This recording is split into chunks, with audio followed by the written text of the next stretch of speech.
हाय रे गरीबी। नमस्कार दोस्तों, बहुत ही बवाल और धमाल मचाने वाला मूवी आ रहा है, उसी के बारे में बताने वाले हैं। तो भैया मेरे चैनल पर अगर नए हो तो वीडियो को दिल से लाइक कर दीजिए और चैनल को सब्सक्राइब करके शेयर ज़रूर कीजिएगा, क्योंकि बवाल बवाल न्यूज़ देते रहता हूं। तो सबसे पहले हम बता देते हैं मूवी जो आ रहा है, मूवी के नाम है मेरी बेटी मेरा अभिमान।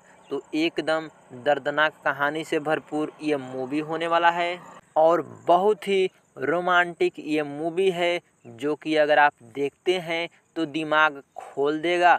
क्योंकि घर को कैसे चलाया जाता है, कैसे बेटी को पढ़ाया लिखाया जाता है, कैसे क्या किया जाता है, तो सब कुछ ज्ञान हो जाएगा।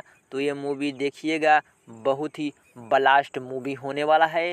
जो कि मूवी के नाम तो आप सुने ही, मेरी बेटी मेरा अभिमान।